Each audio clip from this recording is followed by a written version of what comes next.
شکر گزار ہوں میں انڈس کے بورڈ کا کہ انڈس کے بورڈ نے اپروو کیا اور پھر ہم نے لینڈ پریکیور کر کے انڈس کے نام پہ ٹرانسفر ہم نے کر دی کو 32 کنال لینڈز. اس کے بعد جو ہے ایک پروگرام ہمارا بنا کہ وہاں پر اسکلڈ ایجوکیشن, ہمارے یہاں پر بچے آج کل ڈگریاں لے کے نکل رہے ہیں لیکن ان ڈگریوں کے بعد ان بچوں کو نوکریاں نہیں مل رہی. تو وہ ہم نے سوچا کہ ہم کیا کر سکتے ہیں کہ لوگوں کے لیے نوکریوں کا بندوبست کیسے کر سکتے ہیں, ان کے معاشی طور پہ ان کے کیسے مضبوط کیا جا سکتا ہے. تو پھر ہم نے سوچا اور ہم یہاں سے کراچی میں, اگر آپ نے دیکھا ہوگا طارق روڈ پر ہے, کرنگی کے اندر ہے, 9 ادارے ہنر فاؤنڈیشن جو اسکلڈ ایجوکیشن سکھاتے ہیں. پھر ہم نے ہنر فاؤنڈیشن سے بات کی اور ہنر فاؤنڈیشن اللہ کا شکر ہے ہم نے وہاں پر شروع کر دیا ادارہ, اور اب چند دنوں کے اندر وہ ہنر فاؤنڈیشن کمپلیٹ ہو جائے گا. تو لوگوں کو یہ ریلیف ملنا شروع ہو جائے گا, اور جو لوگوں کے پاس اپنا روزگار کرنے کے لیے کوئی مواقع نہیں ہے, وہاں سے جو بھی اسکلڈ ایجوکیشن لے گا اس کی سرٹیفیکیشن انگلینڈ سے ہوتی ہے, بہت مستند ادارہ ہے, اور ان کا جو MOU ہے وہ کوئی 89 ممالک کے ساتھ ہے مختلف ملکوں میں. تو وہ میں سمجھتا ہوں کہ ہمارے جو یہ غریب بچے ہیں تو جب یہ وہاں سے کوئی اسکل سیکھیں گے تو انشاءاللہ تعالیٰ ان کو مستقبل میں فائدہ ہوگا اور اپنے گھر کے کفیل بن سکیں گے. اور اب میں آتا ہوں آپ کے المصطفیٰ ہاسپٹل ڈوڈیال پر. اس کا ماضی کچھ اس طرح تھا کہ ایک کیمپ کے لیے مجھے ریکویسٹ کی گئی کہ میرا گھر تھا وہاں پر ڈوڈیال میں, تو ڈاکٹرز کے رہنے کے لیے جگہ ریکوائرڈ تھی اور کیمپ لگانے کی ریکوائرڈ تھی. تو حاجی حنیف طیب صاحب کا جو المصطفیٰ ہسپتال ہے وہاں سے مجھ سے رابطہ کیا گیا جناب پیر محمد شکیل صاحب نے کہ آپ جو ہے تو ہمیں یہ جگہ پرووائڈ کر دیں تاکہ ہمارے ڈاکٹرز رہ سکیں. 3 دن کا کیمپ ہم کرنا چاہتے ہیں, تو باقی کا سارا انتظام ہم کریں گے. تو میں اپنی ان تمام جو میری زندگی جس انداز میں گزری ہے مہمان نوازی کے حوالے سے, تو میں نے انہیں یہ ریکویسٹ کی کہ جب میری سے آپ جگہ کی ڈیمانڈ کر رہے ہیں تو یہ کم سے کم یہ شرف مجھ سے نہ چھینے کہ میں آپ لوگوں کی مہمان نوازی نہ کر سکوں. تو میں نے کہا کہ پھر میں تمام چیزیں میں خود کروں گا اگر آپ لوگ میرے پاس آئیں گے. تو ان سب نے اس بات پہ میں سمجھتا ہوں کہ کہا کہ ٹھیک ہے, ایگری کیا, اور الحمدللہ ہم کراچی سے کوئی 25 ڈاکٹرز المصطفیٰ ٹرسٹ ہاسپٹل کے حاجی حنیف طیب صاحب کے سارے وہاں کیمپ کرنے کے لیے آئے. اچھا ماشاءاللہ. وہاں جب کیمپ کرنے آئے تو 3 دن تک کیمپ ہوا. 3 دن کا جب کیمپ ہوا تو ڈینٹسٹری بھی ہوئی, آئی اسپیشلسٹ آئے تھے, سارے آئی سرجریز بھی ہوئیں, اور دیگر جو ڈاکٹرز کی جو مریضوں کی ریکوائرمنٹ تھی وہ سارے علاج بھی ہوئے.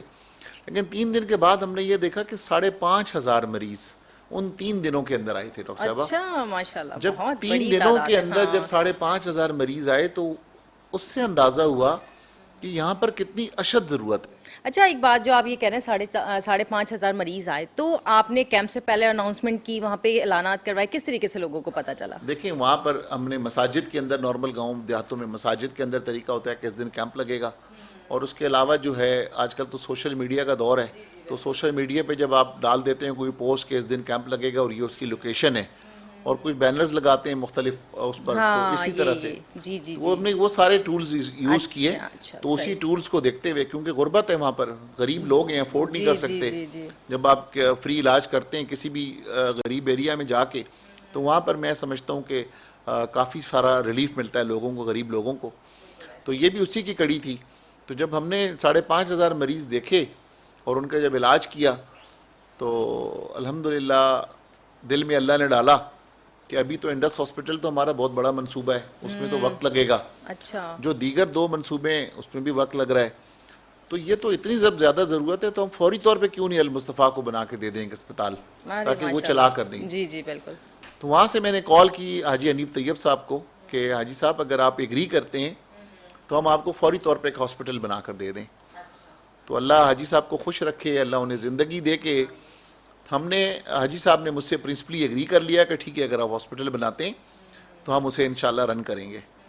کیونکہ میرا یہ فیلڈ نہیں ہے, جیسا آپ نے میرا انٹرو میں بتایا کہ میں ایک بزنس مین ہوں. جی تو میں یہ سمجھتا ہوں کہ جو میرے کام ہے وہ مجھے کرنے چاہیے, اور جو دوسرے جو ادارے جو اللہ کی رضا کے لیے ٹرسٹ والے ادارے کام کر رہے ہیں وہ ان کو کرنے چاہیے, ان کو طریقہ کار آتا ہے چلانے کا.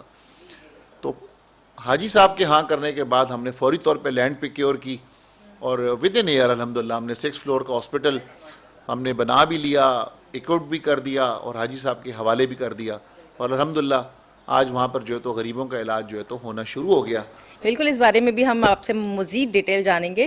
ناظرین کرام، بات کیا ہے کہ اللہ تعالیٰ فرماتا ہے کہ وہ اپنے حقوق تو معاف کر دے گا، لیکن اگر حقوق العباد اس میں کوتاہی ہو گئی تو وہ معاف نہیں ہوں گے. وہ اس طرح اگر کسی نے نماز نہیں پڑھی، روزہ نہیں رکھا، زکوٰۃ نہیں دی، تو وہ اللہ کا معاملہ اور بندے کا معاملہ ہے، وہ اللہ جانے بندہ جانے. لیکن اگر حقوق العباد ادا کرنے میں ہم سے کوتاہی ہو گئی تو اس میں ہماری پکڑ ہے، اور اس وقت تک ہمیں معافی نہیں ملے گی جب تک وہ بندہ معاف نہیں کرے گا.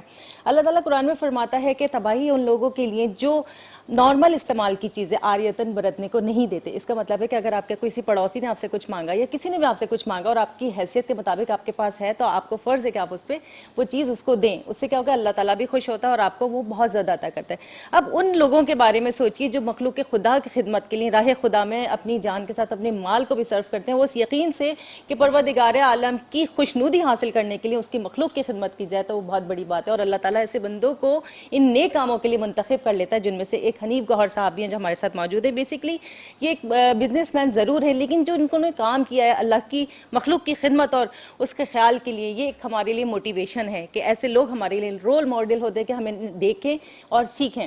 تو اب ان سے دوبارہ ہم اس بارے میں جانیں گے. حنیف صاحب، مجھے یہ بتائیے کہ جس طریقے سے آپ نے پورا بتایا پروسیجر کہ آپ نے زمین کا انتخاب کیا، یہ اب جب ہاسپٹل آپ نے کہا تقریباً 1 سال میں کمپلیٹ ہو گیا، تو مختلف ڈپارٹمنٹس ڈیفینیٹلی ہیلتھ کے کام کر رہے ہیں، تو وہ اس کو بنانا، اس کے ساتھ پھر ڈاکٹرز کا انتخاب، پھر مختلف ٹیکنیشینز، پھر اکوپمنٹس، یہ سب کیسے مینیج ہوا؟ دیکھیں، اس میں حاجی حنیف طیب صاحب کے جو صاحبزادے ہیں احمد رضا صاحب، ان تمام چیزوں کے اندر جو ہے تو احمد رضا اور ان کی جو بہو ہیں، احمد صاحب کی جو وائف ہیں، حنیف طیب صاحب کی بہو ہیں ڈاکٹر سارہ اور ڈاکٹر ثروت. تو میں سمجھتا ہوں کہ وہ پوری ٹیم کراچی سے آئی اور تمام کے تمام اپوائنٹمنٹ جو ہیں انہوں نے تمام لوگوں کو کال کر کے جتنی ریکوائرمنٹس تھی ڈاکٹرز کی، پیرا میڈیکل اسٹاف کی، ایک ایک شخص کو انہوں نے انٹرویو کیا. اور وہ انٹرویو کرنے کے بعد وہ ہمارے کو 3-4 دن کنٹینیو اسی طرح سے انٹرویو چلے، اور ان کی انتھک محنت کے بعد جو ہے انٹرویو میں سے بات مجھے یاد آئی، میں نے سنا انٹرویو میں آپ خود بھی تشریف رکھتے تھے. آپ کی خود کی سلیکشن تھی لوگوں کی، اس حوالے سے ہی بتائیے. میں انٹرویو کے حوالے سے دیکھیں، میں آپ کو بتاتا چلوں، میں بھی تھا، میری وائف بھی تھی، کیونکہ ہم دونوں اسی کام سے گئے ہوئے تھے بیسیکلی ان کو سپورٹ کرنے کے لیے. جی جی، دیکھیں بھابھی آپ کا نام بھی آ گیا، تعریف ہو گئی آپ کی، آپ نے کوئی بھی پریشانی کی بات نہیں، کیونکہ مجھے پتہ ہے ان کی کامیابی کے پیچھے آپ کا ہاتھ ہے. اچھا جی. نہیں، اس میں تو کوئی دو رائے نہیں ہے جی، اس میں تو کوئی دو رائے نہیں ہے. میری کامیابی کے پیچھے اور میری ترقی کے پیچھے میری وائف ان بارے میں بھی سوال ہے میرے پاس، پوچھوں گی میں آپ سے. جی جی. تو بہرحال اس میں انہوں نے جب بلکہ ہمارے ساتھ بڑا انسیڈنٹ ہوا اس دوران. اچھا. میں نے ریکویسٹ کی تھی، جنرل عبد المالک تھے، وہ ڈاکٹر تھے بیسیکلی اور آرمی کے ڈاکٹر تھے. وہ پاکستان کی تمام سی ایم ایچ کے اندر وہ ہیڈ آف ڈپارٹمنٹ رہے تھے. اچھا. تو میرے وہ ریلیٹو تھے، اسی گاؤں سے ان کا تعلق تھا. تو میں نے راستے میں انہیں ریکویسٹ کی تھی کہ ہمارے اس دن سے ہم انٹرویوز کر رہے ہیں، تو جنرل صاحب آپ مہربانی کر کے آپ نے بھی آنا ہے، کیونکہ آپ علاقے کو بھی سمجھتے ہیں اور آپ ڈاکٹر بھی ہیں اور آپ جنرل بھی ہیں، ایڈمنسٹریشن کو بھی سمجھتے ہیں. تو اللہ ان کی مغفرت فرمائے، اب تو بڑا سڈنلی ان کی ڈیتھ ہوئی. لیکن ڈاکٹر صاحب ہمارے سے جوائن کیا، اور ہم صبح ناشتے کے بعد انٹرویوز کال لینے کے بعد ہم بیٹھ جایا کرتے تھے. اور ہم 6 لوگوں کا بورڈ تھا، جنرل صاحب تھے اور میں اور میری وائف تھے، اور یہ احمد رضا، ڈاکٹر سارہ، ڈاکٹر ثروت، ہم سارے لوگ موجود ہوتے تھے. لیکن ہیڈ جو کر رہے تھے یقیناً جو جنرل عبد المالک صاحب ہیں وہ ہیڈ کر رہے تھے، اور ڈاکٹر ثروت جو ہیں کیونکہ وہ ڈاکٹر تھیں تو ان دونوں کی مشاورت ہوتی تھی. ہم ضرور ساتھ بیٹھے ہوتے تھے، لیکن ہم ان کے کسی پروفیشنل کام کے اندر انٹرفیئر ہم نہیں کرتے تھے. اچھا. کیونکہ ہم نے کہا کہ یہ ہم ضرور بیٹھے ہیں آپ کے ساتھ، لیکن کیونکہ جو ٹیکنیکل بات ہے، کیونکہ لوگوں کی جانوں کا معاملہ ہے، تو کسی کی جان کے ساتھ ہم نہیں کھیل سکتے، کوئی کمپرومائز نہیں کر سکتے. بالکل ایسے. تو اس میں جو پیرا میڈیکل اسٹاف آپ نے رکھنا ہے، ڈاکٹرز رکھنے ہیں، اس کی سلیکشن آپ لوگوں نے خود کرنی ہے. تو الحمدللہ اس تمام لوگوں نے اپنی مرضی سے تمام کے تمام ڈاکٹرز اپوائنٹ کیے، پیرا میڈیکل اسٹاف اپوائنٹ کیا، اور جس انداز میں ہم نے اس کی پھر لانچنگ کی. لانچنگ تو بعد میں ہوئی، میں ڈاکٹر صاحب کی پہلے بات کرتا چلوں کہ جب 3 دن کے بعد ڈاکٹر عبد المالک صاحب ہم سے رخصت ہوئے، اسلام آباد رہتے تھے وہ. اچھا. وہ ہم سے جب رخصت ہوئے تو اللہ نے ان کو زندگی کا موقع نہیں دیا، اور 1 دن کے بعد ہی وہ صرف 1 دن کے بعد اپنے ہی گھر سے سلپ ہو گئے. وہ پانی پڑا ہوا تھا تو وہاں سے سلپ ہوئے، سلپ ہونے کے بعد سر کے بل گرے اور ان کی زندگی شاید اللہ پاک نے اتنی لکھی تھی, بے شک. اور وہ انہیں ہیڈ انجری ہوئی, اور ہیڈ انجری کے بعد وہ 2-4 دن آئی سی یو میں رہے سی ایم ایچ پنڈی کے, لیکن زندگی نے وفا نہیں بے کی. شک اللہ کے ہاتھ میں زندگی موت, زندگی صدق ہے. کچھ نہیں معلوم کہ کب کون کہاں. تو ڈاکٹر صاحب آپ یہ دیکھیں نا کہ یہ ہوتی ہے زندگی, انسان کی بالکل زندگی ایسا کا ہی کل ہے. کو نہیں پتا. جی جی جی. ہمیں اگر ہم اللہ تعالیٰ سے نہ ڈریں اور یہ والے کام نہ کریں تو ہماری تو زندگی کے پتہ نہیں ہے کل ہمیں ہیں کہ نہیں ہے. بالکل صحیح. وہ ڈاکٹر صاحب کی ایسی زندگی تھی, انٹرویوز کر کے گئے اور دیکھیں اسی ویک کے اندر ان کی ڈیتھ ہو بالکل گئی. بالکل بالکل. کراچی کی میں مثال دوں کہ ہم جو ہماری اوقات یا ہماری حیثیت جو ہے وہ ایک مچھر کی ہے, کیونکہ آج کل ڈینگی بہت زیادہ پھیلا ہوا ہے. بالکل بالکل. تو جو ہمارے دوست ہیں عنید لکھانی صاحب, اقرا یونیورسٹی کے چانسلر تھے, وہ بھی بہت اچھے چیریٹیبل کام کرتے تھے, مجھے پتہ ہے ہاسپٹل بھی چلا رہے تھے, وہ آرفنز ہاؤس بھی چلا رہے تھے. تو وہ دیکھیں کہ سیلاب زدگان کی مدد کے لیے گئے اور جب واپس آئے تو ڈینگی لے کر آئے, اور ڈینگی لے کر آئے, ان کی زندگی نے وفا نہیں کی, اور 49 ایئرز کی ایج کے اندر ان کی بھی وفات ہو گئی. تو میں یہ سمجھتا ہوں کہ ایک سلپ ہونا, ایک ڈینگی کا مچھر کاٹنے سے انسان کی زندگی کا نہیں پتا. تو جتنی اللہ پاک نے زندگی دی ہے کوشش کریں کہ ایسے کام کر جائیں تاکہ جانے کے بعد اس سے لوگ اچھے الفاظ میں یاد کریں. ٹھیک ہے. ناظرین کرام, ہمارے ساتھ موجود ہیں حنیف گوہر صاحب, جو خدمت خلق کے لیے انہوں نے اہم جو کام سر انجام دیے ہیں اس بارے میں ہم جان رہے ہیں. آپ کے اور ہمارے درمیان ایک چھوٹا سا بریک ہے, ملتے ہیں بریک کے بعد. ویلکم بیک ناظرین, ہم آپ کے ساتھ موجود ہیں پروگرام صحت ہے زندگی میں, اور آج ہمارے بڑے جیسے کہتے ہیں نا قابل تعریف گیسٹ ہمارے ساتھ موجود ہیں حنیف گوہر صاحب, جو کہ بلڈر ہیں, کنسٹرکشن کے شعبے سے وابستہ ہیں. بہت سارے پروجیکٹس پورے دنیا میں, پورے پاکستان میں ان کے چل رہے ہیں, لیکن اللہ تعالیٰ نے اب منتخب کر لیا ہے اپنے بندوں کی خدمت کے لیے. ویسے یقینی طور پہ بہت سارے یہ کام ایسے کرتے ہوں گے جو صرف اللہ جانتا ہوگا, یا یہ جانتے ہوں گے, یا وہ لوگ جانتے ہوں گے جن کے لیے یہ مددگار ثابت ہوتا ہے. لیکن یہ کام ایسے ہیں جنہیں ہمیں آپ کو بتانا بہت ضروری ہے کہ آپ لوگوں کو بھی پتہ چلے کہ ہمارے ملک میں, ہمارے وطن میں, جہاں بہت سارے ایسے صوبے ہیں جہاں چھوٹے چھوٹے ولیج ہیں, لوگ صحت کی سہولیات کے علاوہ بہت ساری سہولیات سے محروم ہیں. ایک صحت ایک ایسی چیز ہے, جب انسان بیمار ہوتا ہے تو اسے ضرورت ہوتی ہے کہ ڈاکٹر کے پاس ضرور جائے, اور اس جگہ میں ڈوڈیال ولیج میں اس ہاسپٹل کا قیام کسی نعمت سے کم نہیں ہے. اور اللہ تعالیٰ اسی طرح اس ہاسپٹل میں کام کرنے والوں کو کامیابی دے, اور جو مریض وہاں سے آتے ہیں اللہ کے حکم سے ان کو شفایابی ملے. ناظرین, بات کہ جو اعلیٰ اخلاق کی بنا پہ اللہ تعالیٰ نے ایک بندے کو مقام دیتا ہے, وہ عبادت کی بنا پہ نہیں ملتا. یعنی کہ اگر آپ کا اخلاق اچھا ہے, آپ کی زبان میٹھی ہے, اس کے ساتھ آپ لوگوں کی مدد کرتے ہیں, لوگوں کے ساتھ ہمدردی کرتے ہیں, ان کے لیے کام کرتے ہیں, تو اللہ تعالیٰ کے نزدیک آپ کا درجہ بلند ہے. اور حنیف گوہر صاحب انہی لوگوں میں سے ایک ہیں جنہیں اللہ نے اپنے مخلوق کی خدمت کے لیے چن لیا. حنیف صاحب, مجھے آپ یہ بتائیے کہ جس طریقے سے آپ نے ہاسپٹل کا قیام کیا, مختلف پروجیکٹس آپ کے چل رہے ہیں, اب وہاں جب آپ نے سٹارٹ کیا تو آپ کو اندازہ تھا کیا یہاں پہ جو پیشنٹس, نمبر آف پیشنٹس کتنے ہوں گے, اگر آئیں گے نہیں آئیں گے, کس طرح مینیج کیا جائے گا ساری چیزیں؟ دیکھیں, وہاں سے تو ہم نے ڈاکٹر صاحب آپ کو پہلے بتایا کہ ایک اندازہ تھا ہمیں, جب ہم نے 3 دن کا کیمپ کیا تھا تو 5,500 پیشنٹس تھے, تو اس سے تو ایک اندازہ ہو گیا تھا کہ یہاں پر جو ہے تو اشد ضرورت ہے. لیکن اس ہاسپٹل میں ہم نے ایک نیا ایکسپیریمنٹ کیا. وہ یہ کیا کہ ہم نے وہاں محسوس کیا اس دوران کہ یہاں پر خواتین کے بڑے مسائل ہیں. تو کیونکہ گاؤں دیہاتوں کے اندر جو خواتین کے مسائل ہوتے ہیں, بڑے شہروں کے اندر تو آپ دیکھیں کہ ہاسپٹل سب نزدیک ہوتے ہیں, یا کسی نہ کسی طرح سے آپ ہاسپٹل پہنچ جایا کرتے ہیں. لیکن جو گاؤں دیہات ہوتے ہیں وہاں پر اگر کسی خاتون کو کوئی پرابلم آ گیا, گائناکالوجسٹ کے حوالے سے ہوا یا کوئی اور حوالے سے ہوا, تو میں سمجھتا ہوں کہ ان خواتین کو پہنچنا بڑا مشکل ہوتا ہے اس دور دراز ہاسپٹل تک.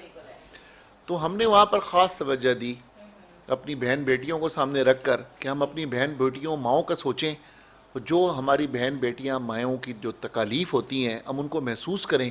اور ہم نے ان کو سامنے رکھتے ہوئے ہم نے اسپیشل قسم کا جو ہے تو وہاں پہ پورا گائنی کا سینٹر بنایا. پروفیشنل انٹرنیشنل سٹینڈرڈ کی جو ہے تو ہم نے او ٹی کریٹ کی وہاں پر. آپریشن تھیٹر آپ جا کے دیکھیں انٹرنیشنل سٹینڈرڈ کا ہے. این آئی سی یو, وہاں پہ کوئی بھی آپ کے جو یہ بچوں کو جو رکھنے والے انکوپیٹرز جو ہیں وہ وہاں پر پورے ڈسٹرکٹ میں کسی کے پاس بھی نہیں تھے. تو یہ اللہ کا شکر ہے کہ یہ پورے ڈسٹرکٹ میں ایک ایسا ہاسپٹل بنا کہ اب خدا نہ خواستہ کوئی پری میچور بچہ پیدا ہوگا تو وہ جا کر انکوپیٹر میں رکھا جا سکے گا, اس کی زندگی بچ سکے گی. ورنہ میں اکثر یہ سنا کرتا تھا جو ماں ہے وہ جب تک ہاسپٹل پہنچ رہی ہے راستے میں یا بچہ مر جایا کرتا تھا یا اس کی ماں مر جایا کرتی تھی. تو وہاں پر یہ مسائل اور اس قسم کی باتیں ہمیں عام فہم میں سننے کو ملا کرتی تھیں. تو ان تمام چیزوں کو سامنے رکھتے ہوئے ہم نے جو دیگر شعبے ہیں جس میں ڈینٹسٹری ہے, جس میں آئی سرجریز ہیں, جس میں نارمل جو ڈاکٹرز کی جو حوالے سے جتنی بھی رپورٹس ہوتی ہیں یا علاج ہوتے ہیں, لیکن خاص طور پر ہم نے یہ خواتین کے جو مسائل ہیں اور گائنی کے جو مسائل ہیں, گائنی کا وارڈ ہو گیا, انکوپیٹر ہو گئے, سرجریز ہو گئی, اور پراپر 24 گھنٹے اسپیشلسٹ ڈاکٹرز اویلیبل ہونا, تو ان تمام چیزوں کا الحمدللہ ہم نے رکھا. اور پہلے ہی دن سے اگر آپ دیکھیں کہ اس ہاسپٹل پہ اتنا رش ہوا, اور وہ رش کی وجہ یہی تھی کہ وہاں لوگوں کی ضرورت تھی.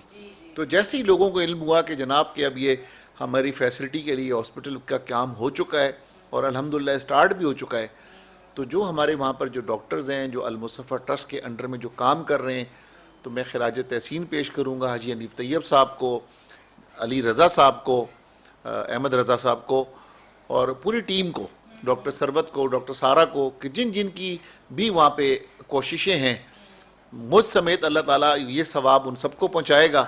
اور میں امید کرتا ہوں کہ جب تک زندگی اللہ تعالیٰ نے انہیں دی ہے اور ان کا ٹرسٹ قائم ہے, یہ اس ہاسپٹل کو وہ اسی انداز سے لے کر چلیں گے. بے شک. ناظرین کرام, بات کیا ہے کہ جب کسی بیمار کو ہم دیکھنے جاتے ہیں تو ہر قدم پہ ثواب ملتا ہے, اور اللہ کے نبی صلی اللہ علیہ وسلم فرماتے ہیں کہ جب کبھی بیمار کے پاس جاؤ تو اس سے اپنے لیے دعا کے لیے کہا کرو, کیونکہ اس کی دعا قبول ہوتی ہے اس وجہ سے کہ وہ اس وقت اللہ کے بہت نزدیک ہوتا ہے. جب ہم کسی بیمار کی عیادت کے لیے جا رہے ہیں اور ہمیں ہر قدم پہ ثواب مل رہا ہے, تو آپ یہ سوچئے کہ جو شخص اللہ کی مخلوق کی خدمت کے لیے اتنے بڑے کام کر رہا ہے تو اس کا کیا درجہ ہوگا. اور حقیقت کیا ہے کہ ہم کتنے بھی نیکی کے کام کر لیتے ہیں, جب مخلوق خدا کی خدمت کے لیے کام آ جاتا ہے تو اللہ تعالیٰ خود مدد فرماتا ہے. اور بات کیا ہے کہ ایک شخص جب اپنے گھر سے جاتا ہے اپنی جاب کے سلسلے میں, اپنے کاروبار کے سلسلے میں, یا کسی بھی اپنی تعلیم کے حوالے سے گھر سے دور ہوتا ہے, تو اس کے گھر والوں کا بڑا اہم کردار ہوتا ہے اس کی کامیابی میں. اگر ماں باپ ہیں, بہن بھائی ہیں, اور اگر وہ ماشاءاللہ سے میرڈ ہے, تو اس کی شریک سفر کا بڑا اہم کردار ہوتا ہے. شریک سفر کے بارے میں ایک بات پیاری کہ اللہ تعالیٰ نے اس دنیا میں سب سے پہلا رشتہ ہی میاں بیوی کا بنایا, یعنی حضرت آدم علیہ السلام اور بی بی حوا علیہ السلام کا. تو اس پیارے رشتے کو اللہ فرماتا ہے کہ وہ ایک دوسرے کا لباس ہیں. تو یقینی طور پر جب کوئی شخص کاروبار کے سلسلے میں کچھ دن گھر سے دور ہے, تو ان کی شریک سفر کس طریقے سے گھر کو مینج کرتی ہیں, کس طریقے سے بچوں کا خیال کرتی ہیں, کھانے پینے کے حوالے سے, صحت کے حوالے سے, تعلیم کے حوالے سے, تو اس بارے میں جانیں گے ہم گوہر صاحب سے, ان کی مسز کے بارے میں. مجھے یہ بتائیے کہ یہ بھابھی مسز آپ کی جو کس طریقے سے سب مینج کرتی تھی جب آپ بہت کافی دنوں کے لیے ڈیفینیٹلی گھر سے دور ہوتے تھے, یہ سب کیا معاملات ہوتے تھے؟ اب میں تو یہ سمجھتا ہوں کہ جب الحمدللہ جس طرح سے اس نے 5 بچوں کو مینج کیا, ہماری الحمدللہ اللہ نے ہمیں 5 اولادیں دی ہوئی ہیں, تو جس انداز میں انہوں نے وہ مینج کیا, جس انداز میں انہوں نے گھر کو مینج کیا, جس انداز میں انہوں نے میری زندگی کے کرائسس کو مینج کیا, تو کیونکہ نشیب و فراز زندگی کے اندر آتے ہیں, اور وہ نشیب و فراز ہم نے بھی اپنی زندگی میں دیکھے ہیں, لیکن جو ہماری تکالیف جو زندگی کی آئیں, تو ہمیشہ میری وائف نے جو ہے تو میری اس تکالیف میں میرا ساتھ دیا اور حوصلہ افزائی کی ہمیشہ سے کہ انشاءاللہ تعالیٰ آپ تسلی رکھیں. جب یہ کچھ دن آئے ہیں برے ضرور, لیکن ہمیشہ برے دنوں کے بعد اچھے دن آتے ہیں. یقینی طور پہ جیسے کہتے ہیں نا, اندھیرے کے بعد سویرا ہے, یقینی طور پر بالکل. تو اسی طرح سے ان کی اس سوچ کے مطابق جیسے وہ سوچا کرتی تھی یا تسلی دیا کرتی تھی, تو یقین کریں ڈاکٹر صاحبہ کہ اسی طرح ہوا, اور کچھ ہی دن کے بعد وہ جو اندھیرا تھا ڈھلتا گیا اور روشنی جو ہے تو نظر آتی گئی, اور الحمدللہ ایسی روشنی آئی کہ اس کے بعد الحمدللہ روشنی در روشنی چلتی رہی. اور ایک وقت کے بعد جب ہم آئے اور اللہ نے ہمیں جب تمام چیزیں دنیا کی ہمیں حاصل ہو گئیں, تو دونوں نے ہم نے یہ اپنا جو سفر ہے, جو نیکی کا سفر ہے یا مخلوق خدا کی خدمت کا سفر ہے, یقین آپ کریں کہ یہ میں اور وہ دونوں, کیونکہ اتفاق کی بات ہے کہ ان کا بھی یہ شوق ہے کہ مخلوق خدا کی خدمت کرنا, کیونکہ جب تک اگر بیوی نہیں چاہے گی تو آپ اپنا سرمایہ یا اپنا پیسہ جو ہے. ویلکم بیک ناظرین, ہم آپ کے ساتھ موجود ہیں, پروگرام صحت ہے زندگی میں, اور میری پروگرام کی تھیم کے حساب سے ڈاکٹرز بھی اس میں موجود ہوتے ہیں, مختلف شعبوں کے میڈیکل کے حساب سے اسپیشلسٹ بھی ہوتے ہیں, اور وہ لوگ جو خدمت خلق کے لیے کام کرتے ہیں وہ میڈیکل کے شعبوں سے ریلیٹڈ ہوتا ہے, تو وہ بھی ہم پروگرام میں ضرور انوائٹ کرتے ہیں کیونکہ وہ بڑے قابل تعریف لوگ ہوتے ہیں, کیونکہ وہ میڈیکل کی فیلڈ سے نہیں ہوتے لیکن ان کے دل میں اللہ تعالیٰ نے مخلوق کی جو محبت ڈالی ہوتی ہے وہ آٹومیٹکلی اس طرف آ جاتے ہیں. اب حنیف گوہر صاحب سے ہم نے بہت ساری باتیں جان لی, ان کی فیملی کے بارے میں, ان کے بزنس کے بارے میں, ان کی جو ہے بچیوں کے بارے میں بھی جانا, لیکن انہوں نے آرمی کا ذکر کیا, تو اس حوالے سے بھی جانتے ہیں کہ مزید بھی کوئی فورس والے ان کی فیملی میں شامل ہیں یا نہیں, تو اس والے میں بتائیے. جی ڈاکٹر صاحبہ, بالکل, جیسے میرے بڑے داماد الحمدللہ پاکستان آرمی کے اندر ہیں, میجر ہیں اس وقت, اور میرے دوسرے داماد پاکستان ایئر فورس میں ہیں. اچھا, ماشاء اللہ. جواد طاہر, اسکواڈرن لیڈر جواد طاہر جو ہیں الحمدللہ JF-17 تھنڈر کے پائلٹ ہیں, ماشاء اللہ. تو میرے دو داماد جو ہیں تو الحمدللہ وہ فورسز سے تعلق ہے. تیسرے داماد میرے لائر ہیں, وہ انگلینڈ سے لاء پڑھ کر, آپ نے جب وہاں سے جی آپ نے دیکھا ہوگا آپ نے کہ وہاں ہاسپٹل کے پاس ہی ہمارا ایک آرفن ہاؤس ہے جو سیکنڈ ورلڈ وار کے بعد بنا تھا, SOS ولیج, جو پوری دنیا کے اندر یہ آرفن ہاؤسز ہیں, اور ان کا بڑا ہی زبردست طریقہ ہے کہ جس انداز میں اس کو یہ رن کر رہے ہیں. مجھے علم نہیں ہے کہ آپ نے پتہ نہیں وزٹ کیا جی, میرے ہسبینڈ نے کیا تھا, ہم لوگ جب KPK میں کہتے ہیں انہوں نے کیا تھا SOS کا ولیج. جی جی جی. تو وہ SOS ولیج جب سے ہم گئے وہاں پر, تو ہم نے جس دن سے دیکھا ہے کہ یہ آرفنز جو تو یہاں رہتے ہیں, اور تو ہم نے اس آرفنز ہاؤس کو جو ہے تو اپنی ایک طریقے سے سمجھے گود لیا. ہم نے ان کی جو وہاں کی جو KPK کی جو ہیڈ ہے میڈم خولا, اور جو ڈائریکٹر ہیں وہاں پر میڈم بشرا, ہم نے ان سے یہ ریکویسٹ کی کہ اب کیونکہ اللہ تعالیٰ نے ہمیں آپ کا پڑوسی بنا دیا ہے, کیونکہ ہمارے گھر کے سامنے بالکل آرفن ہاؤس ہے, ہم لوگ پڑوسی ہیں. ایک طرف روڈ کے اس طرف جو ہے تو SOS ولیج ڈوڈیال ہے, اور دوسری طرف جو ہے تو ہمارا گوہر ہاؤس ڈوڈیال ہے. تو میں اور میری وائف جب گئے, ہم نے جب وہ انہیں دیکھا تو وہاں پر ہم نے یہ ان سے ریکویسٹ کی کہ اب اللہ ہمیں آپ کا پڑوسی بنایا ہے اتفاق سے, تو اب ہم پر حق بنتا ہے کہ ہم ان یتیم بچوں کا خیال آئندہ ہم رکھیں گے انشاءاللہ تعالی. تو اب ہم جب سے ہم نے یہ وہاں رہنا شروع کیا, اس وقت سے اب جو بھی اس آرفن ہاؤس کی, یتیم خانے کی جو ضروریات ہوتی ہیں, چاہے وہ بلڈنگز کے حوالے سے ہوں یا کچھ بھی ضرورت ہو, چاہے وہ مساجد کے حوالے سے ہوں, وہ ہر حوالے سے وہ ہمیں بتاتے ہیں, اور وہ کرنے والا تو اللہ کی ذات ہے, لیکن ہم آگے 2 قدم آگے بڑھ کر ہم ان کی ضروریات کو الحمدللہ پورا کرتے ہیں. اور یہی ہمارا مستقبل بھی ہے. جیسے آپ نے مستقبل کا پوچھا, تو ہماری خواہش بھی ہے کہ جب تک اللہ تعالیٰ نے ہماری زندگی دی ہے ہمیں, تو ہم انشاءاللہ تعالیٰ ان یتیم بچوں کا بھی خیال کرتے رہیں گے. اور جو مستقبل میں جو چیزیں ہم نے سوچی ہیں, جیسے انڈس ہاسپٹل کی تعمیر کرنا ہے, اس سے بھی اسی طریقے سے لوگوں کے لیے ویلفیئر کے لیے ہم نے چلانا ہے, ان کے حوالے کرنا ہے. ہم نے جو ہنر فاؤنڈیشن کی آپ سے بات کی, تو وہ بھی ابھی کیونکہ انڈر کنسٹرکشن ہے, وہ بھی مستقبل بن جاتا ہے, مستقبل میں انشاءاللہ جا کر کمپلیٹ ہوگا. تو ہماری یہ تمام خواہشات ہیں کہ ہم نے جتنے کام شروع کیے ہیں یا جتنے کام سوچے ہیں, انشاءاللہ مستقبل میں اللہ تعالیٰ ہم سے وہ تمام کے تمام کام کروائے, تاکہ وہ مکمل ہوں, تاکہ ہم جیسے آج آپ نے بلایا ہے, ایک ادارہ مکمل ہونے کے بعد اور ایک SOS ولیج کی ذمہ داری لینے کے بعد, جب ہمارے دیگر ادارے ایک ایک کر کے کمپلیٹ ہوتے جائیں گے, تو ہم انشاءاللہ تعالیٰ ہر سال کم از کم آپ کے ساتھ کوئی نہ کوئی ایسا پروگرام کریں کہ ہم نے جو آپ سے 1 سال پہلے جو بات کی بھی ہو, اگلے سال مکمل ہونے کے بعد ہم ایک آپ کے ساتھ ایک نیا پروگرام کریں. انشاءاللہ. ناظرین کرام, جس طریقے سے حنیف گوہر صاحب نے بتایا SOS جو ان کا آرفنیج جو اس میں بہت سارے یتیم بچے ہیں. بیسیکلی ان بچوں کی جیسے کہتے ہیں نا, خیال کرنا بھی بڑی نعمت کی بات ہے. کس طریقے سے نبی کریم صلی اللہ علیہ وسلم کے پاس ایک شخص آیا, اس نے اپنے دل کی سختی کی بتایا کہ میرا دل بڑا سخت ہے, تو نبی کریم صلی اللہ علیہ وسلم نے اسے فرمایا کہ یتیم کے سر پہ ہاتھ رکھا کرو, مسکین کو کھانا کھلاؤ. یعنی کہ یتیم کے سر پہ فرمایا جب جتنے بال اس کے تمہارے ہاتھ کے نیچے آئیں گے تمہیں اتنا ثواب ملے گا. اب آپ سوچ سکتے ہیں کہ بال اللہ تعالیٰ نے ایسی ہمارے جسم کا آرگن بنایا ہے کہ ہم اس کو گن نہیں سکتے, لیکن یہ ضرور ہے کہ جتنے ہاتھ مطلب آپ نے یتیم کے سر پہ رکھنے آپ کو اتنا ہی ثواب ملے گا. اور جس طریقے سے حنیف گوہر صاحب نے بتایا کہ وہ اس ولیج میں ایک SOS آرفنیج ہے جس کو یہ لک آفٹر کر رہے ہیں, تو جناب مجھے یہ بتائیے کہ اس میں بچے ہیں کتنے ہیں, جس طریقے سے آپ ان کی کیئر کرتے ہیں؟ اس میں 150 بچے ہیں, 150 بچے الحمدللہ. اور اس میں اپ اینڈ ڈاؤن کبھی کچھ تھوڑے کم ہوتے ہیں یا کبھی زیادہ ہوتے ہیں, کیونکہ جو ان کا کرائٹیریا, اس کرائٹیریا پہ جو بچے پورے اترتے رہتے ہیں تو وہ انہیں اس میں رکھتے ہیں. اچھا, تو ان کی جو تعلیم کے معاملات ہیں اور رہائش کے, کھانے پینے کے معاملات, یہ کس طریقے سے مینیج کرتے ہیں؟ سب اندر اسکول ہے جی, وہاں پر 150 بچے یہ پڑھ رہے ہوتے ہیں, 1350 1500 بچے ہمارے اسکول میں پڑھتے ہیں. جو SOS ولیج کا اپنا اسکول ہے. جو باہر سے بچے آ رہے ہوتے ہیں انہیں وہ بالکل تھوڑی سی چھوٹی سی فیس لے کر اس بچوں کو بھی پڑھا رہے ہوتے ہیں, اور یہ 150 بچے جو ہیں اس میں مکمل فری ایجوکیشن لے رہے ہوتے ہیں. اچھا. اور ایک ایک ہاؤس کے اندر تقریباً 10 بچے ہوتے ہیں. بہن بھائیوں کا کانسیپٹ بنایا ہوا ہے. اچھا. بیچ میں جو تو کریٹڈ مدر ہوتی ہیں جو کہ اپوائنٹڈ ہوتی ہیں کیونکہ ان کے ماں باپ خود نہیں ہوتے. اچھا. تو ایک طرف 5 بچیاں ہوتی ہیں, ایک طرف 5 بچے ہوتے ہیں.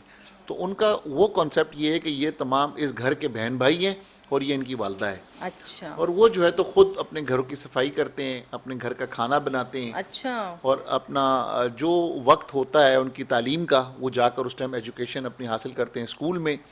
جو دینی تعلیم کا ان کا وقت ہوتا ہے وہ اندر ہی مسجد ہے, وہاں جا کے قرآن حفظ کرتے ہیں. ماشاءاللہ. اور قرآن کی جو تعلیم ہے, یعنی دین اور دنیا کی تعلیم ساتھ دی دین جا اور رہی ہے. دنیا کی سب ود ان دی باؤنڈری ہے. ان کو باؤنڈری سے باہر جانے کے اچھا. لیے بہترین. بالکل باؤنڈری سے بہت سختی ہوتی ہے, باؤنڈری سے باہر نہیں جانے دیتے. الحمدللہ بہت بڑی پریمیسز ہے اور وہ اسی کے اندر رہتے ہوئے وہ بچے اپنی تعلیم حاصل کر رہے ہوتے ہیں. کیونکہ جو ہماری وہاں کی میڈم ہے, میڈم خولا, شی از اے ایجوکیشنسٹ. ان کا اپنا اقرا اکیڈمی کے نام سے ایبٹ آباد کے اندر اسکولز ہیں اور ان کی یہ خواہش ہے کہ یہ ساری میری اولادیں ہیں اور میں اپنی اولادوں کو جو ہے تو صرف اور صرف تعلیم دینا چاہتی ہوں کہ یہ تعلیم حاصل کریں گے تو اپنا معاشرے کے اندر کوئی مقام بنائیں گے. الحمدللہ ہمارے وہیں کے آرفنز بچے جو ہے اس وقت پاکستان آرمی کے اندر کوئی کیپٹن ہے, کوئی میجر ہے, کوئی آرکیٹیکٹ ہے, کوئی دنیا کے کسی ملک کے اندر ہے. تو جب ہم وہ دیکھتے ہیں نا ہمارے آرفن بچے, کتنے سال ہو گئے تقریباً اس کو؟ اسے تو تقریباً کو 30 سال ہونے کو آگے پاکستان میں. کیونکہ آپ نے آرمی اور میجر ہونے کی بات کی, میں نے کہا اس کا مطلب پرانا ٹائم ہے. جی جی پرانا ہے جی, یہ تو کافی پرانا بنا ہوا ہے جی. میں نے تو آپ کو پہلے کہا تھا نا کہ یہ اس کی جو بیسک بنیاد تھی وہ تو سیکنڈ ورلڈ وار کے بعد تھی. لیکن یہ والا جو یونٹ بنا تھا یہ 1982 کے اندر بنا تھا جی. 1982 سے یہ چل رہا ہے. تو اس وجہ سے وہ بچے سارے وہاں رہ رہے کہ ماشاءاللہ پل کے بڑے بھی ہو گئے, کامیاب. اللہ کا شکر ہے کہ لاہور سے NCA کے آرکیٹیکٹ بچے بنے ہوئے ہیں ہمارے, وہاں کے کئی فورسز کے اندر ہیں. اچھا. تو یہ سارا ایجوکیشن کی وجہ سے کہ ان سب کو ایجوکیشن ملی ہے, اس وجہ سے وہ بچے خود آگے نکل گئے. واہ واہ, زبردست, بہت ہی پیاری بات. ناظرین بات کہ جو آج ہم نے جتنی پیاری باتیں حنیف گوہر صاحب سے جانی ہے مختلف شعبوں کے حوالے سے بھی, اور چونکہ یہ بزنس مین ہیں تو مختلف ہمارے پاکستان کے شہروں میں ان کے پروجیکٹس کام کر رہے ہیں جو کہ بزنس کے حوالے سے بھی ہیں اور خدمت خلق کے حوالے سے بھی ہیں, اور اس کے ساتھ ساتھ جو بہت ساری پیاری باتیں انہوں نے کی وہ ہمارے لیے موٹیویشن ہے. تو اب اپنے معزز مہمان کا شکریہ ادا کرتے ہیں اس لیے کہ ہمارے ٹائم پروگرام کا اختتام کی طرف ہے. حنیف گوہر صاحبہ کا بہت شکریہ, آپ نے اپنا قیمتی وقت ہمارے ساتھ شیئر کیا. ناظرین پروگرام صحت زندگی سے اپنی میزبان ڈاکٹر سعدیہ معین کو اجازت دیجیے. اللہ نے چاہا زندگی رہی, پھر ملاقات ہوگی. اللہ حافظ.